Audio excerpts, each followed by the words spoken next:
Congress party इसको अपना अगर सिंबल दे के भेजेगी तो इसको शिकस्त सुनिश्चित है कि आने वाले समय में भारतीय जनता पार्टी यहाँ से पूर्ण बहुमत के साथ जीत के जाए। ये जो है आराम की राजनीति में आ गई है। 25 साल पुराना कार्यकर्ता हूँ, मेरे सम्मान पे ठेस पहुँची थी और उसके लिए भी मैंने 6 महीने का इंतजार किया। कांग्रेस पार्टी की राजनीति को हरियाणा में जकड़ के रख दिया एक परिवार ने, तो हरियाणा के अंदर भी जो है चुनाव चिन्ह बदल देना चाहिए। जो है गाय और बछड़े का चुनाव चिन्ह पिता पुत्र की पार्टी हो गई है। जनता नहीं, जो कांग्रेस के कार्यकर्ता हैं जो फील्ड पे खड़े थे वो भी आज खुले तौर से ये कह रहे हैं कि हम इस विधायक के साथ नहीं हैं। और मैं तो समझूंगा कि मैं चैलेंज भी कर रहा हूं कि इस डर के मारे वो भाग ना जाए, तो मैं चाहूँगा कि वही लड़े और मुकाबला करें और दिखाएंगे कि उनका जो है उनको किस तरीके से शिकस्त दें। बिल्कुल, जब गले तक जाकर आकर के बात आ गई कि भाई अब तो सांस घुट जाएगा, मर जाएंगे, कि भाई फला कार्यक्रम में ये आप नहीं आना, इसका क्या मतलब होता है? कोठी से बाहर निकलती नहीं, एसी में उनको जो है ना ज़्यादा रहने की आदत हो गई है। किसान आंदोलन के अंदर हम भी गए थे। जी कटारिया साहब, प्रेस कॉन्फ्रेंस बुलाइए, क्या मकसद है? सभी उपस्थित पत्रकार बंधुओं को मेरा नमस्कार। प्रेस कॉन्फ्रेंस बुलाने का मकसद तो एक तो ये था कि हमारे जिला अध्यक्ष जी के कर कमलों द्वारा आज हमारे कार्यालय का उद्घाटन किया गया है, तो उसी उपलक्ष्य में जो है कार्यक्रम था और इस बहाने जो है आप लोगों से रूबरू होना, आपके माध्यम से जनता के सवालों को जवाब देना और जो है ये सारी प्रक्रिया बताना कि भी किस तरीके से आज हरियाणा के अंदर हमारी जो सरकार चल रही है भारतीय जनता पार्टी की, माननीय मुख्यमंत्री नायब सैनी जी के नेतृत्व में, किस तरीके से जिस दिन से वो बने हैं उसके तुरंत बाद आचार संहिता लगी, लेकिन आचार संहिता हटते ही तुरंत उन्होंने त्वरित गति से फैसले लिए और जो भी छोटी छोटी समस्याएं थी उनके ऊपर फैसले लिए और जनहित में ताबड़तोड़ फैसले लेते हुए आज जो है लोकप्रिय मुख्यमंत्री और उनके साथ कंधे से कंधा मिला करके हमारे संगठन के प्रदेश अध्यक्ष माननीय मोहनलाल जी कौशिक, जिस तरीके से कार्यकर्ताओं में नई ऊर्जा का संचार हुआ उनके बनने के बाद, तो वो जिस तरीके से हर ज़िले में जा कर के कार्यकर्ताओं को के मनोबल को बूस्ट कर रहे हैं, तो वो सारी प्रक्रिया हो रही है। और मैं क्योंकि नई ज्वाइनिंग थी मेरी, तो सब मेरे सीनियर्स जो पार्टी के हैं उनसे कुछ ना कुछ सीखने का काम दिन प्रतिदिन कर रहे हैं। तो ये सारी प्रक्रिया और ख़ास तौर से आपके सवालों का जवाब देने के लिए कि जनता के माध्यम से कोई अगर सवाल है आपके माध्यम से, तो वो हम जवाब दें। क्या एक्शन मोड में आ गए आप? चुनाव के एक्शन मोड कह सकते हैं कि देखो, चुनाव एक निश्चित है, 1.5-2 महीने के बाद चुनाव होना ही है और राजनीतिक कार्यकर्ता के लिए चुनाव उत्सव होता है। लोगों से मिलना जुलना और अपनी भावना जनता को बताना, वो एक उत्सव के तौर पे होता है और वो प्रक्रिया है, सतत प्रक्रिया है। उसके अंदर कार्यकर्ता ज़्यादा मेहनत से काम करते हैं, तो वो जो है चुनाव मोड में तो कह ही सकते हैं कि चुनाव जो है में जाएंगे और पार्टी का प्रचार करेंगे। क्या सिर्फ पार्टी का प्रचार करेंगे? क्या राजकुमार कटारिया आपने जो अपना जो वर्चस्व है जिसके कारण अपने चाहे वो अभिमान की बात हो, कांग्रेस पार्टी को छोड़कर बीजेपी के अंदर आए हैं, क्या आपको लगता है बीजेपी आपको टिकट देगी? राजकुमार कटारिया कोई बड़ा नेता नहीं है, सामान्य कार्यकर्ता है और सामान्य कार्यकर्ता के तौर पे मैंने भारतीय जनता पार्टी को ज्वाइन किया है। हाँ, ठीक है कि हम जनता के बीच में रहे हैं, हमारा पारिवारिक तौर से हमारा राजनीतिक अनुभव रहा है पिछले 40 साल से इस क्षेत्र में, तो जनता के बीच में रहने वाला हमारा परिवार है, तो इसमें कोई बात नहीं है। राजनीति के अंदर रहते हैं, सामाजिक कार्यों में रहते हैं, निरंतर बने रहते हैं, चाहे चुनाव हो या ना हो, अपनी बात लोगों तक कहते हैं और लोग जो है हमें अपना जो है सपोर्ट भी करते हैं, उत्साहवर्धन करते हैं। लेकिन पार्टी में एक जो ड्यूटी है सामान्य कार्यकर्ता के तौर पे मैंने जो ज्वाइन किया है, जो मेरे को जिला अध्यक्ष जी और प्रदेश अध्यक्ष या और जो हमारे सीनियर हैं जो जिम्मेवारी लगाएंगे उसको करेंगे, ये हमारा मोटो है। आपके तमाम इंटरव्यू देखे हैं आपने, मौजूदा विधायक गीता बुतल को खुलेआम चुनौती दे रहे हैं, तो क्या मानते हैं ये चुनौती जो दे रहे हैं आप, क्यों दे रहे हैं? चुनौती इसलिए दी जा रही है कि जनता के अंदर से एक आवाज़ उठ रही है। विधानसभा क्षेत्र झज्जर के प्रत्येक गांव में जैसे ही दीपेंद्र हुड्डा जी का चुनाव खत्म हुआ, पुरजोर से उस आवाज़ को बल मिला है और जनता ने स्पष्ट बता दिया है कि अगर कांग्रेस पार्टी इसको अपना अगर सिंबल दे के भेजेगी तो इसको शिकस्त सुनिश्चित है। और चूंकि हम भारतीय जनता पार्टी में हैं, वहाँ की राजनीति करने के लिए कर रहे हैं, तो उस बात को हम जो है जनता तक पहुँचा रहे हैं कि इन्होंने 15 साल में इस विधायक ने झज्जर को पीछे लेके जाने का काम किया है, ना कि आगे लेके जाने का, जबकि वो 5 साल मंत्री भी रही है।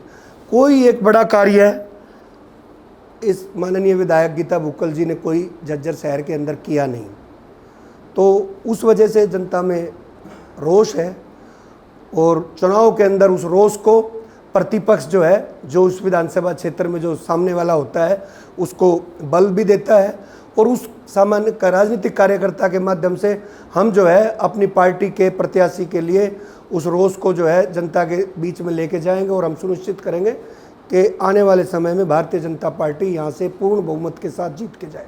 क्या राजकुमार कटारिया की नज़रों में पार्टी बदलने के बाद गीता बुक्कल ने काम नहीं किए या फिर पहले से ही गीता बुक्कल के कामों पर नजर थी? पार्टी स्तर पे हमने, जब मैं कांग्रेस पार्टी में था, पार्टी स्तर पे हमने फीडबैक जो है यहाँ के जो प्रदेश के स्थानीय नेता थे उन सबको दिया था कि इसका जो है विरोध है, क्योंकि ये जो है आराम की राजनीति में आ गई है।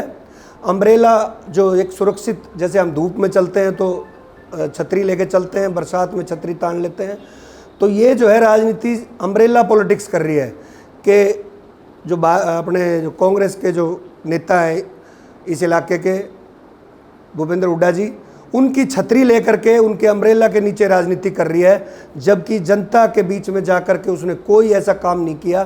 तो वो जो है इस तरीके की राजनीति में लगी रहती है कि नेताओं की परिक्रमा करके टिकट ले आए और विधायक बन जाए, लेकिन अब की बार उसका ये काम चलने वाला नहीं है। कटारिया साहब, चुनाव के नज़दीक पार्टी पर बदलना आपकी राजनीतिक महत्वाकांक्षा को नहीं दिखाता? देखिए, राजनीतिक महत्वाकांक्षा अगर तब होती, मैं जो है 25 साल पुराना कार्यकर्ता हूँ।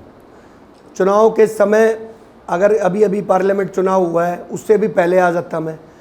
मेरे साथ मैंने काफ़ी चैनल्स के माध्यम से कहा है कि मेरे सम्मान पे ठेस पहुंची थी और उसके लिए भी मैंने 6 महीने का इंतज़ार किया और 6 महीने इंतज़ार करने के बाद जब कोई रास्ता नहीं मिला तो मैंने इस पार्टी को तिलांजलि दे दी कि भाई अब जो है इसमें रहना मुनासिब नहीं है, तो नया रास्ते अपनाने पड़ते हैं राजनीतिक आदमी को, तो वो मैंने अपनाया। केसी वेणुगोपाल जी हैं, पवन खेड़ा जी हैं, इवन राहुल गांधी जी हैं, उनसे बातचीत करते हैं, उनसे आपका इंटरेस्ट मिलता है? नहीं, मैंने जहाँ जहाँ कांग्रेस पार्टी में मेरा एक्सेस था, 25 साल पुराना कार्यकर्ता था, एक्सेस भी था और वहाँ तक अपनी भावना को पहुँचा भी दिया था, लेकिन हरियाणा की राजनीति को, कांग्रेस पार्टी की राजनीति को हरियाणा में जकड़ के रख दिया एक परिवार ने। मैं समझता हूँ कांग्रेस पार्टी ने अपने सिंबल को हरियाणा में बदल देना चाहिए। जिस तरीके से 77 से पहले एक बार इंदिरा गांधी जी का चुनाव निशान था गाय और बछड़ा, तो हरियाणा के अंदर भी जो है चुनाव चिन्ह बदल देना चाहिए। जो है गाय और बछड़े का चुनाव चिन्ह पिता पुत्र की पार्टी हो गई है, यहाँ कोई लोकतंत्र बचा नहीं है, तो सामान्य कार्यकर्ता के लिए कोई जगह नहीं है। तो उस भावना को पहुँचाया गया, ऊपर वाले लोगों ने उस पर एक्शन नहीं लिया, तो फिर एक काम कार्यकर्ता क्या कर सकते। रोहतक लोकसभा में रिजल्ट जो आया था, झज्जर विधानसभा में 44,000 से भाजपा हार गई। क्या ये चुनौती नहीं मानते कि 44,000 से हार रहे हो, फिर भी चुनौती तो रहेगी? ये पिछले बार भी बहुत सारी चीज़ें, उससे पहले बहुत चुनावों का एक उदाहरण है। पार्लियामेंट चुनाव अलग पैटर्न का चुनाव होता है, विधानसभा चुनाव स्थानीय मुद्दों का चुनाव होता है। दीपेंद्र हुड्डा जी का इस क्षेत्र में कनेक्ट लोगों से इमोशनल था, हो सकता है उस वजह से बहुत ज़्यादा वोटों से जीते हैं, उसके एक डिफरेंट कारण है। लेकिन स्थानीय विधायक की एंटी इनकम्बेंसी इस 47,000 वोटों के गैप को 1 मिनट में ख़त्म कर देगी, क्योंकि विद्रोह के तौर पे है। चाहे वो जनता नहीं, जो कांग्रेस के कार्यकर्ता हैं जो फील्ड पे खड़े थे, वो भी आज खुले तौर से ये कह रहे हैं कि हम इस विधायक के साथ नहीं हैं। आप सभी इस भावना को, सभी पत्रकारों को झज्जर के अंदर पता भी है कि ये होने जा रहा है। तो मैं समझता हूँ कि गीता भुक्कल निश्चित तौर से हारेगी, और मैं तो समझूंगा कि मैं चैलेंज भी कर रहा हूँ कि इस डर के मारे वो भाग ना जाए, कहीं भागने की तैयारी ना हो जाए, कि वो देखे कि विद्रोह है और इधर से राजकुमार कटारिया भी हो सकता है प्रत्याशी, कहीं अपना स्थान न बदल ले। तो मैं चाहूँगा कि वही लड़े और मुकाबला करें और दिखाएंगे कि उनका जो है उनको किस तरीके से शिकस्त दें। राजकुमार कटारिया को चुनाव, लोकसभा चुनाव से पहले 6 महीने पहले, ये आपकी जुबानी है कि 6 महीने पहले ही कार्यक्रमों में आने से रोका जा रहा था कांग्रेस नेताओं द्वारा, यहाँ के मौजूदा विधायक द्वारा या फिर उन नेताओं हाईकमान द्वारा। लेकिन 6 महीने वो बीत जाने के बाद और लोकसभा चुनाव के बाद 2 महीने, ये 8 महीने क्यों लग गए पार्टी बदलते बदलते राजकुमार कटारिया? 7-8 महीने लगे। वही देखो, मैं स्पष्ट तौर से कई बार मैंने बताया छोड़ने के बाद भी कि 25 साल का जो आपके रिलेशनशिप होते हैं पार्टी में, वो एक झटके में नहीं तोड़ सकते आप अपनी ग्रीवेंसेस बताते हैं। यहाँ पे कोई बात हुई मेरे साथ, मैंने प्रदेश स्तर पे, राष्ट्रीय स्तर पे और राष्ट्रीय स्तर पे मेरे पूरे देश के अंदर संपर्क थे, उनके माध्यम से हाईकमांड तक पहुँचाने का काम किया। और इंतज़ार करना मुनासिब है। अगर लालच होता तो मैं उसी दिन आ जाता, मैंने लालच में नहीं छोड़ी। बिल्कुल जब गले तक जाकर आकर के बात आ गई कि भाई अब तो सांस घुट जाएगा, मर जाएंगे, और राजनीतिक कार्यकर्ता अगर सम्मान के साथ ही समझौता कर देगा तो फिर उस जीवन का, राजनीतिक जीवन का कोई फायदा नहीं है। अगर भाजपा में ऐसा हो जाए तो? भाजपा में ऐसा मुझे लगता नहीं, क्योंकि मैंने देखा यहाँ उदाहरण है। मैं ये कहता हूँ कि कांग्रेस के अंदर एक भी उदाहरण दे दो, एक भी उदाहरण। यहाँ पे जो है हर गली मोहल्ले में, हर प्रदेश के हर विधानसभा क्षेत्र में बहुत सारे कार्यकर्ता गर्व के साथ ये कहते हैं कि हमने कहाँ से शुरू किया, पन्ना प्रमुख से जा कर के, और आज वो प्रमुख पदों पे बैठे हैं। प्रदेश अध्यक्ष मोहनलाल कौशिक जी जो है वो आज आपको पता है प्रदेश अध्यक्ष हैं। 5 साल के अंदर अंदर उनका किस तरीके से, और उससे पहले जब उन्होंने अपना राजनीतिक जीवन स्टार्ट किया था तो बूथ कार्यकर्ता के तौर पर किया था। उदाहरण है JP नड्डा जी का, बूथ स्तर के कार्यकर्ता से आज राष्ट्रीय। तो ये कल्चरल चेंज है।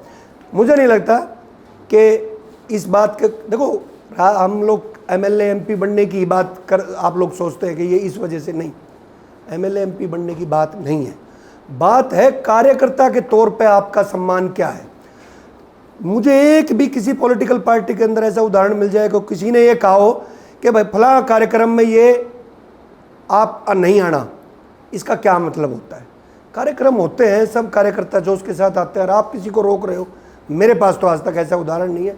तो इस तरीके की बात के साथ नहीं रहा जा सकता। झज्जर हल्के में काफ़ी मुद्दे पेंडिंग पड़े हैं, रोड टूटे पड़े हैं, पावर प्लांट के जो ECR के पैसे में दूसरे डिस्ट्रिक्ट में इम्प्लीमेंट हो रहे हैं। यहाँ के मुद्दे जो अटके पड़े हैं उनके जिम्मेदार आप मैडम गीता भुक्कल को मानते हैं या नायब जी सरकार? बिल्कुल 100% यहाँ के स्थानीय विधायक की नाकामी है। ये नकारा उनका जो है ना, जो स्टाइल है उससे है। कोठी से बाहर निकलती नहीं, AC में उनको जो है ना ज़्यादा रहने की आदत हो गई है। सड़कों पे छुचकवास जाओ आप, कितना बड़ा जाम लगता है, गड्ढे हैं। आप जो है ना पावर प्लांट के आसपास के गांव की स्थिति देख लो। जब विपक्ष में कोई विधायक होता है तो उसकी प्रेजेंस जनता को लेकर के सड़क पे होनी चाहिए, और सड़क का दबाव सरकारों पे पड़ता है। इन्होंने कभी कोई आंदोलन नहीं किया। आंदोलन तो हमने किया, हमने जागो झज्जर के नाम से जो है ना एक आंदोलन चलाया। आज आपके सामने उदाहरण है कि सर्कुलर रोड कितनी जल्दी त्वरित गति से बनाने का काम किया। ये दबाव होता है। कोई अफसर भी ये सोचते हैं कि कोई आवाज़ तो हो नहीं रही, वो भी रिलैक्स मूड में काम करते हैं। तो जो जनता की आवाज़ सरकार के कानों तक पहुंचाने के लिए, चाहे आप सत्ता में ना हो, विपक्ष के विधायक हो, आवाज़ उठनी चाहिए। जब आप आवाज़ ही ना उठाओगे तो उसका परिणाम यही है कि आज जो झज्जर की हालत है। आपने नोटबंदी का मुद्दा उठाया, एक में सवाल है, एक नोटबंदी का मुद्दा उठाया आपने, महिला पहलवानों के आंदोलन में आप शरीक हुए, किसान आंदोलन में आप शरीक हुए, उस समय पर आप कांग्रेस पार्टी में थे, आप BJP में आ गए, तो मुद्दे देखिए पार्टी लाइन की बात होती है। मैं जब वहाँ था उस कमिटमेंट के साथ था। मैं जब वहाँ था तो उस कमिटमेंट के साथ हर कार्यक्रम में मैं था। किसान आंदोलन के अंदर हम भी गए थे, लेकिन पार्टी का एक अपना कमिटमेंट था। और चाहे पहलवानों की बात थी, मैं उनके साथ वहाँ जो है दिल्ली के अंदर, आप फेसबुक पे फ़ोटो देखें, बहुत सारे हमने पार्टी को अपनी माँ के तौर पे समझा था और ईमानदारी से काम किया। जो आदेश पार्टी के थे और यहाँ जो पार्टी लाइन है हम उस पर भी खड़े रहेंगे। तो इसमें कोई बात नहीं है, ये चीज़ें पार्टी के सिस्टम के हिसाब से चलना ही पड़ेगा। आखिरी क्वेश्चन ले लीजिए, आपकी नज़दीकियाँ क्या हुड्डा ग्रुप की बजाय एसआर के ग्रुप की तरफ ज़्यादा? नहीं जी, मैं अशोक तंवर जी अध्यक्ष थे, मैंने अशोक तंवर जी के साथ बिल्कुल कंधे से कंधा मिला करके साइकिल यात्रा पूरे हरियाणा में की थी। और मैं समझता हूँ अशोक तंवर जी जब अध्यक्ष थे कि उनके कार्यकाल में उनके साथ पहले 10 लोगों में अपना नाम जुड़ता था। उसके बाद वो हट गए, वो भाजपा में चले गए थे। उसके बाद बहन जी रही, हमारी दलित नेता थी और उनको अध्यक्ष बनाया। पूरे कार्यकाल में हमने उनका साथ दिया। उसके बाद हमारे जो है अध्यक्ष बने उदयभान जी, उनके साथ भी हम खड़े रहे। हम पार्टी के साथ खड़े थे, पार्टी के साथ खड़े थे। और इस एरिया में, इस इलाके में जो, क्योंकि हम यहाँ की राजनीति करते हैं, तो दीपेंद्र जी और भूपेंद्र हुड्डा जी तो सोनीपत हो, झज्जर हो, सब जगह उनके साथ हमने कंधे से, हमने कोई भी पार्टी लाइन से बाहर नहीं गए, पार्टी लाइन के अंदर जो है खड़े होकर के किया था। कोई व्यक्ति विशेष के साथ उस तरीके की बात हमने। जी आप बार बार कह रहे हैं कि खुली चुनौती जो गीता बबलू को दे रहे हैं, क्या उनको हराने के लिए मैदान में उतरे हैं या फिर कोई और उद्देश्य? भाई, राजनीतिक कार्यकर्ता का उद्देश्य तो यही होता है कि वो जिस पार्टी में खड़े हैं उस पार्टी की मदद करें और उसका जो सिंबल लेके आए, जो प्रत्याशी हो वो उसको हराए। अगर पार्टी मुझे जो है सिंबल दे के भेजेगी, मुझे प्रत्याशी बनाएगी, तो नेचुरल है मैं उसको हराने का काम पहले दिन से ही करेंगे। और जो भी दूसरा आएगा हम उसके साथ भी उस ताकत को बढ़ा के काम करेंगे, क्योंकि उसमें ज़्यादा जिम्मेवारी होती है कार्यकर्ता की, तो वो हम काम करेंगे। ठीक है।